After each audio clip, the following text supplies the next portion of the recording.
Mga kabayan, nandito tayo ngayon kay Lolo Ray.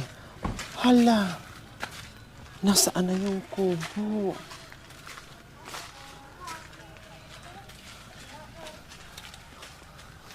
Ano nangyari? Nasaan yung kubo? Mukhang pinaalis si Lolo Ray. Wala yung kubo.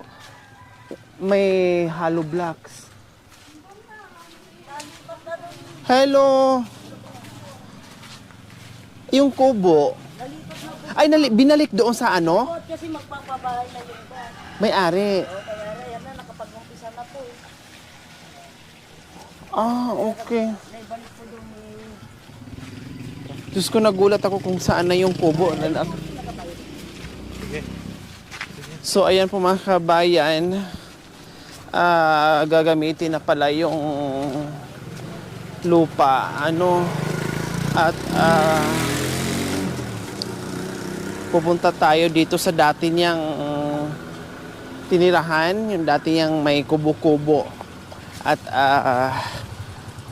dinala na yung kubo doon. Nagulat ako, akala ko saan na napunta yung kubo, no? So tara, puntahan natin. Tao po.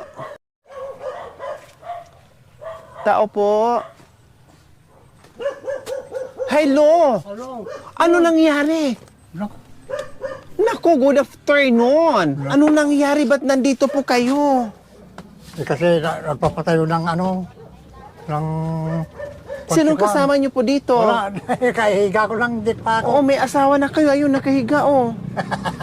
Akala ko, Wala. mag-isa kayo. Ba't may kasama kayo? Wala pa. Tayo, ano nangyari? Bakit nalipat po kayo dito? Kasi magpapatayo ng bahay doon. Yung kamag-anak niyo Oo, po. oo. Bali ilang taon po kayo doon? Wala pa isang taon. Wala pa isang taon? So, nalipat kayo dito sa dati ring tinirahan mo. Oo. Kundi, sino naman ang bumuhat ito sa kubo mo? Pinubuhat ko ng tao, yung mga 30 katao. Mga 30, ang dami. Kumusta na po yung malakas pa rin kayo? Oo, lumalakas pa rin at wala naman trabaho. Maganda pala kasi lumakas dahil walang trabaho. No? Ilang taon na po kayo? Ha? Ilang taon na po kayo? Mga 80 na ako. 80 na.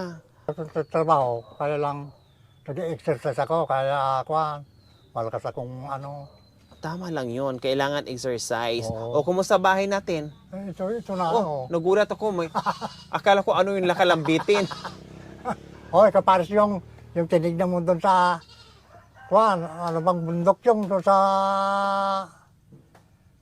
yung pinaparunod ka namin eh. Opo, nakita niyo po. Nakita ko, palagi ako. Anong laman po niyan? Patingin Wala, po. walang laman. Oh, bakit nakalambitin na walang laman? Kasi kung mayroon akong ilalagay dyan, dyan ko nilalagay. Hindi pa naugatan, no? Kumain na po kayo? Nagtanghalian na po kayo? Hindi pa, wala Hindi pa? namang, walang ulam. Sabi ko pa naman, dito ako mananghalian. Sana, Nakasain na kayo ng kanin. mm, May kanin na po kayo. may kanin konti. May kanin konti. Walang ulam. Hingi kayo doon sa anak nyo. Oo, humingi ako minsan kung wala namang Hindi naman yan sila nauubusan ng ulam. Kaya hingi kayo. Kung magbibigay naman kung kwan. Kundi Minsan-minsan. mainam. Pag wala kayong ulam, nandyan naman yung anak, syempre, bigyan ka or hingi ka para may ulam. O, Bagang nasaan yung TV mo? Hindi, nasira, pinagawa ko doon sa O, tapos, ayaw kwan yung gawa ganyan yung kurap-kurap. Oo, nagkurap-kurap kaya pinatingin ko. Okay, kasi nandito kami. Unang-una, syempre, pasyalan namin kayo. Oo. Kumustahin kayo. Pangalawa, kumustahin mo yung bahay, kung nasira, Oo, kung hindi maayos, naman, kung hindi kalat, Oo. kung masinop. Kasi, kung malinis ang loob ng bahay at labas ng bahay, magkakaroon ng premium na 5,000 plus groceries na kakasaka. Ha? Kakasaka. O sige. Talaga? Hello. Ayan po, titinan natin. Oo. Lolo Ray. Mm. Naku. Marurumi dyan. Hindi ko pa nalinis. Ganon talaga mga kabayan. Oo. Pag may edad na, no, siyempre higa-higa pero kailangan mag-exercise kilos-kilos ni Lolo Ray, Oo. no, para mag-exercise. So, ayan. Oh.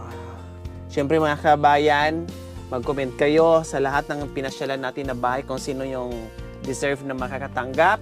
Kasi, no, so ayan, dito yung sala. Yung sala, okay naman, no? Walang masyadong kalat. Yung loob lang na hindi na iligpit, no? Tapos yung kusina ni Lolo Ray, ayan, anong meron sa kusina ni Lolo Ray? Yung ulang. So ayan po mga kabayan, no. Nagtaka kayo, iba na yung kulay sa maganda yung ginawa ni Lolo Ray kasi Kasi, nilagyan niya ng pintura so dagdag kasi tibay yun pag umulan oo. no ay hindi Hindi siya nakukuha, agad-agad nasisira. So yun lang yung improvement, merong kulay no, pininturahan tapos nandito na siya sa dati niyang tinitirahan no. Ito yung dating bahay kubo niya dito, diyan. At ibinalik siya dito, banda rin. Kumbaga, bumalik siya sa dating pwesto kasi ginamit na yung dati niyang lupa, dati niyang tinirahan kasi sa kanya. ginamit na ng may-ari. So, bumalik dito. Okay, so no problem. At least, ano pa rin yung kubo, buo pa rin yung kubo. Yun nga lang, sabi ni Lolo Ray, kakasa daw siya. O, titingnan natin. Okay? So, ayan po, Tatay Ray, magbabalik kami dito.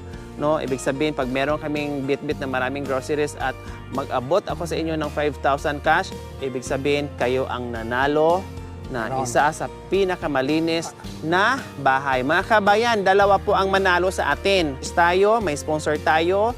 Walang iba kundi si Ma'am Hannah. Ma'am Hannah Stone from Minnesota, USA. Nagpadala po siya ng 10,000. So, bali ang idagdag natin doon na 10,000 sa 10,000 ay grocery na lang. Kasi yung isang panalo, 5,000 with groceries. Isang panalo, 5,000 with groceries. Yung isang panalo, 5,000 with groceries din. So, ayan po. Maraming salamat po, Ma'am Hannah. Hindi pa tayo nakapili, pero nandiyan na yung ating papremyo. Ayan, maraming salamat po, Ma'am Hannah from Minnesota, sa inyong ganitong puso na talagang mula noon hanggang ngayon nandiyan po kayo sa aking munting adikain. So please, please, please, sa lahat ng manonood, paki-comment lang. Halimbawa, si Tatay Ray ang nanalo, o kundi sabihin nyo, win for Tatay Ray.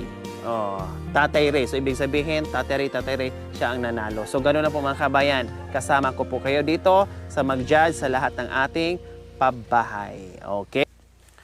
Okay, sa ngayon Tatay Ray, meron kang, sabi mo kanina wala po kayong ulam. So sa ngayon, meron kang 1,000 pambili nyo ng ulam. Ay, salamat. Oh, di ba, Tatay Ray? Oo. So sabi ko kanina, babalik kami. And then, sana sa lahat ng napuntahan namin na bahay, no, hindi lang magiging malinis ang bahay nyo, kung meron pa premyo, no, may pa-premium man po o wala, kailangan maging masinop sa lahat ng bagay. Huwag kalimutan maglinis. Gaya ng sinabi ko, kahit gaano kahirap yung buhay natin, basta malinis lang yung loob ng bahay natin, makaka-relax tayo. 'Di ba? Kasi yung tahanan natin na inuuwian natin, no, napapagod tayo sa trabaho, very stressful tayo sa loob ng sa labas ng bahay, sa trabaho natin. Pag-uwi natin, makaka-relax ang mind natin kasi alam natin na yung tinutulugan natin, yung hinihigaan natin ay malinis at mabango. No? Hindi porke mahirap o mayaman, magiging dugyot ka na. No? Hindi porke hirap yung buhay mo, ay magiging dugyot ka na o magiging marumi na yung bahay mo. Nasa tao yan, wala yan sa yaman o sa hirap. Nasa tao yan, kung masipag o masinop ka, malilinisan mo yan. Wala din yan sa bahay, kung maganda o pangit yung bahay mo, kubo o bato, basta magiging masinop ka, magiging malinis yan. Walang dahilan, pag ginusto, pag ayaw, maraming Salamat. bahala ka. Okay, sige po. Ha? Ay, parehas tayo, oh. Oh, parehas pa tayo, nagkaterno. Ganun din, Oh. Ikaw na nga yung lolo kong hinahanap kong nawawala. Oo nga, oh, parehas. Ako rin, ganun, hinarap ko. Pinaparod kita sa Batangas. Di ba Batangas yun? Sinaala eh. Sino po yun eh? Bundok yun eh. Marami kang natulungan yung matandang na bingi, mayroon pa yan. Yung bingi matanda. Opo. Oo, yun. Pinapanood ka namin. Buti hindi pa kayo bingi ano, Oo, hindi pa ah. Hindi pa. Malakas pa ang dinig ko. Lolo Ray. Oh, 'di ba? Bulong lang 'yun pero dinig na dinig isang ano lang. Oh, okay lang. Okay lang 'yan. Okay, dito na kami ha. Ah. Lolo Ray ha, dito na kami. Dito na kayo? Uwi na kami. Uuwi na kayo? Opo, uwi na kami. Bumili na po kayo ng ulam. Oo. Tapos kumain na kayo kasi mag alas 12 na. Ha? Okay, bye-bye. Sige, bye-bye na.